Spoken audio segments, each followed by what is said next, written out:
Então, eu vou trazer para vocês aqui o que é a aprendizagem para Chevalier, que é uma coisa que é bem interessante da gente pensar e discutir. Então, uma pessoa X, certo? Ela entra para uma instituição I, na qual pertence um objeto O, que é chamado de objeto institucional. Assim, essa pessoa, ao entrar nessa instituição, ela começa a viver uma relação com esse objeto. E ela vai viver sobre a influência desse objeto. Ela vai ter uma relação institucional com esse objeto. E isso vai alterar ou construir, mediante essa relação entre a instituição e o objeto, e a pessoa e o objeto, uma forma mais ampla sobre uma limitação do contrato institucional. Então, Chevalier, ele vai dizer que a aprendizagem ela acontece quando uma pessoa, em relação a um objeto, quando a aprendizagem ela vai existir quando uma pessoa se relaciona com um objeto e esse objeto se relaciona com essa pessoa. E se essa relação entre a pessoa e o objeto não se altera, se eu não tenho mudança nessa relação durante o processo, então isso significa que essa pessoa nada aprendeu. Então, uma pessoa ela só vai aprender para Chevalier quando essa relação que ela tem com o objeto, ela mudar. Um exemplo para vocês. Toda criança, não vou dizer toda criança, mas a maioria das crianças elas já chegam na escola conhecendo alguns tipos de grandezas e medidas. Por exemplo, capacidade. Ela não conhece muito bem, mas ela tem uma certa noção do que é capacidade, o que é uma quantidade de líquido dentro de determinado objeto. Então, essa é uma relação que ela tem prévia com um objeto que não é o mesmo objeto da instituição escola. Veja, a gente está falando de um mesmo conceito, mas que ele é dois objetos diferentes. Por quê? O objeto capacidade que existe para a criança, ele é diferente do objeto capacidade que existe para a instituição escola. Então, quando essa criança ela entra na escola e ela vai estudar o objeto capacidade, se ela continuar com as mesmas interações e com os mesmos pensamentos de quando ela não estava na escola estudando aquele objeto da forma que a escola quer que a criança aprenda, ou seja, nos moldes e nas limitações do contrato institucional, então essa criança ela não aprende. Então isso significa que ela não aprende. Então ela não deixou os costumes prévios que ela tinha com aquele objeto e ela não adquiriu o costume da aprendizagem que está ligada à relação institucional. Então, essa é a ideia de Chevalier sobre a aprendizagem. E aí a gente entra numa etapa bem interessante que são as praxeologias ou organizações praxeológicas. Então, uma praxeologia é a realização de certos tipos de tarefa que sempre é expressada por um verbo que pertence a um conjunto de tarefas do mesmo tipo. Então, para Chevalier, tipos de tarefa e tarefas são diferentes. Apesar de estabelecerem fortes conexões, podemos entender o tipo de tarefa como um conjunto de tarefas que possuem características semelhantes. Por exemplo, classificar triângulos é um tipo de tarefa. Classificar triângulo quanto aos lados e quanto aos ângulos são tarefas. Então, quando Chevalier ele apresenta essa ideia de praxeologia ou organização praxeológica, eu trouxe um exemplo matemático aqui, mas a teoria ela é antropológica. Ela não é uma teoria matemática, ela é uma teoria antropológica. Então, eu poderia pensar em uma praxeologia humana. Por exemplo, eu poderia pensar na praxeologia lavagem de pratos. Então, eu tenho um tipo de tarefa que é lavar os pratos. Então, como que eu vou lavar os pratos? Eu vou desenvolver uma técnica de lavar os pratos, eu vou ter uma tecnologia para lavar os pratos e eu vou ter uma teoria que me justifica essa minha tecnologia funcionar na lavagem de pratos. Então, para resolver tarefas, nós temos um caminho, certo? Esse caminho ele passa pelo bloco prático-técnico e pelo bloco do saber.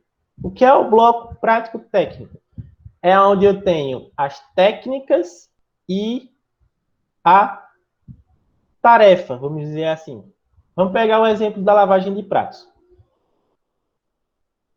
Alguém pode me dar um exemplo de como que vocês lavam os pratos da casa de vocês? Alguém pode me dar um exemplo? Para a gente esmiuçar isso na forma da tarde, como uma construção praxeológica humana?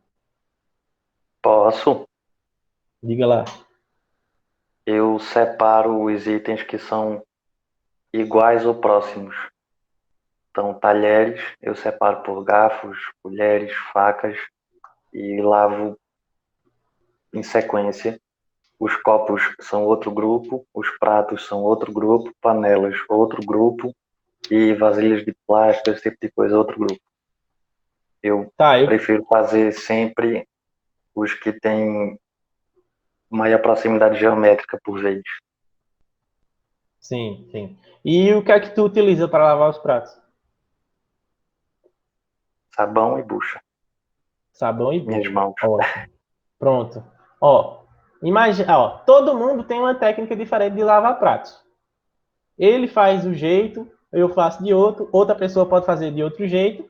Então, todos nós desenvolvemos técnicas diferentes. Mas todos nós utilizamos bucha e sabão. Mas como que eu posso ver isso na forma da tarde? Então, eu tenho uma técnica, ou seja, a forma que eu realizo esse trabalho, a lavagem de pratos. Eu tenho uma tecnologia, ou seja, algo que vai me fazer me dizer que aquilo que eu faço vai funcionar, e eu tenho uma teoria por trás. O que seria a tecnologia da lavagem de pratos e o que seria a teoria da lavagem de pratos? Alguém tem uma ideia?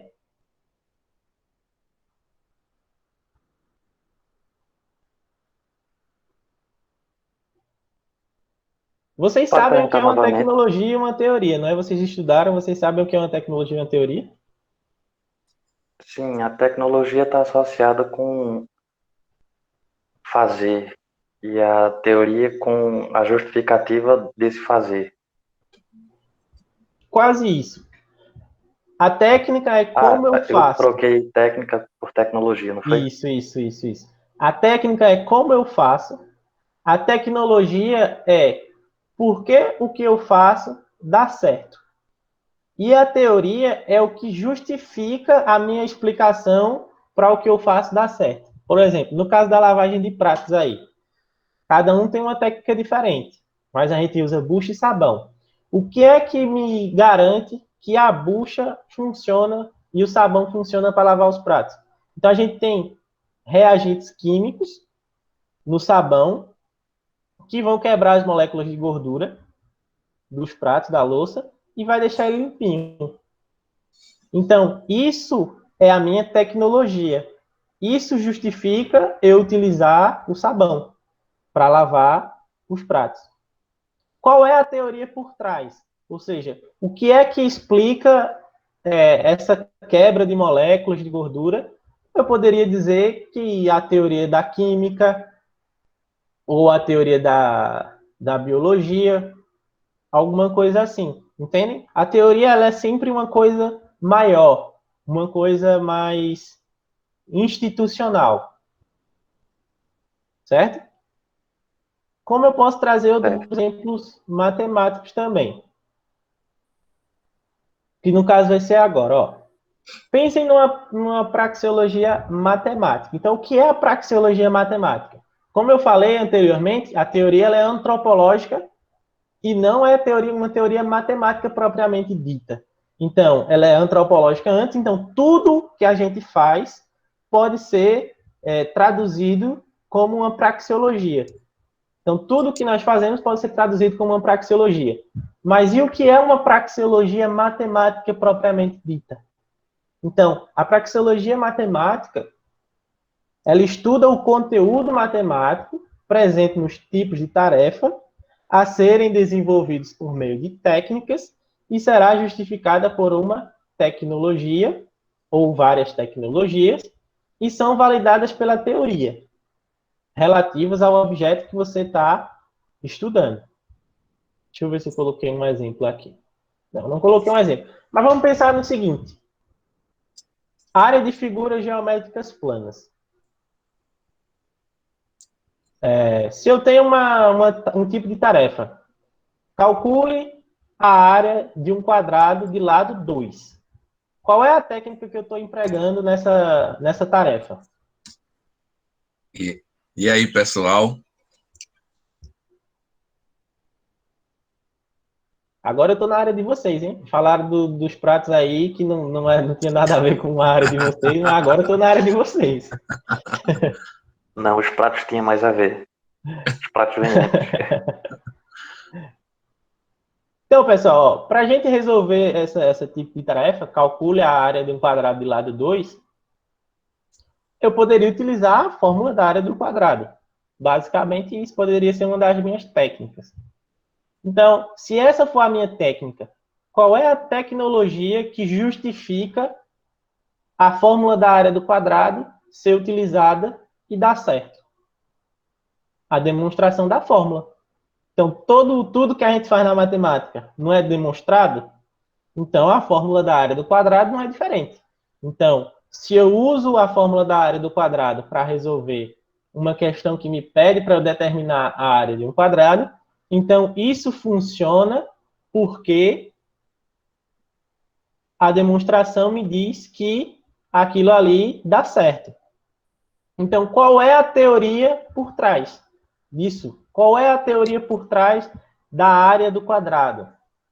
Eu poderia dizer a teoria dos elementos de Euclides, eu poderia dizer a teoria da geometria em geral, a teoria da geometria plana em geral.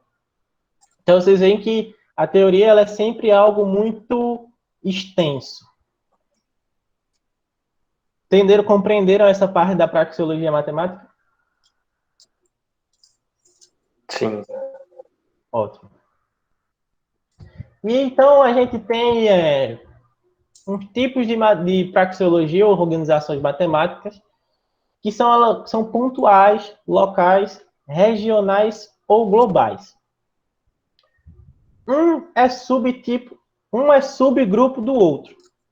Por exemplo, o que é uma organização matemática pontual? Uma organização matemática pontual, ela é aquela que utiliza um único tipo de técnica para desenvolver um problema ou um tipo de tarefa, como Chevalier fala. Por exemplo, se eu tenho uma função f de x igual a 3x menos 2, e eu quero construir o gráfico dessa função, então o meu tipo de tarefa é construa o gráfico da função f de x igual a 3x menos 2. Então eu vou ter uma forma de fazer isso, né? Então eu vou desenvolver uma técnica para resolver esse problema, que é construir o gráfico da função f de x igual a 3x menos 2.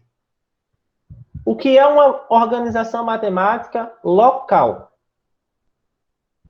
Quando eu uno duas ou mais praxeologias pontuais, ou organizações matemáticas pontuais, eu estou criando uma organização matemática local.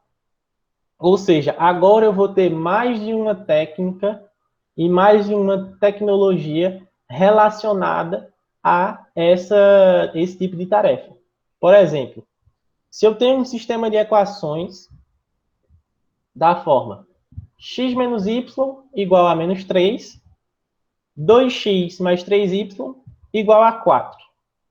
Então, existem várias formas de responder esse tipo de tarefa. Então, eu posso ter o método da adição, da substituição, do escalonamento, tenho diversas formas de resolver isso. Posso resolver graficamente. Então, isso caracteriza uma praxeologia local, porque eu tenho várias formas de resolver essa praxeologia. Então, é como se eu agrupasse diversas praxeologias pontuais. Da mesma forma, é a praxeologia matemática regional. É quando... Oi, toda. Essa local que você colocou aí, nos meus estudos eu entendi que a local ela tem diversas técnicas, mas apenas uma tecnologia e uma teoria. Isso. Aí Eu você falei colocou diferente, que foi? ela pode ter mais de uma tecnologia. Isso, foi um equívoco meu, me desculpe. Ok. Eu falei rápido, acho que... Pronto, eu estava só na dúvida. Eu Mas queria saber. é exatamente isso. Ela Tá, ok. desenvolve várias técnicas, mas ela tem uma tecnologia e uma teoria, de E fato, uma teoria, é isso? de Ok. fato. Agora, na regional, é aí que você vai aparecer outras tecnologias. Isso. Então, na regional é quando você amplia esse leque de teorias e aparecem outras formas de se justificar as técnicas que você utilizou, que não, no caso anterior, à álgebra analítica, por exemplo.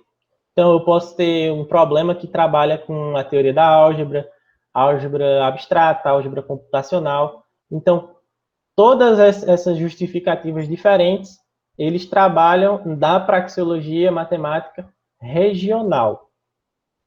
E aí, quando a gente amplia essa praxeologia regional e aparecem várias teorias, aí é que a gente entra na organização matemática global. Então, é como se um fosse subgrupo do outro, do menor para o maior, que é a global. Muito obrigado aí pela atenção. Passou de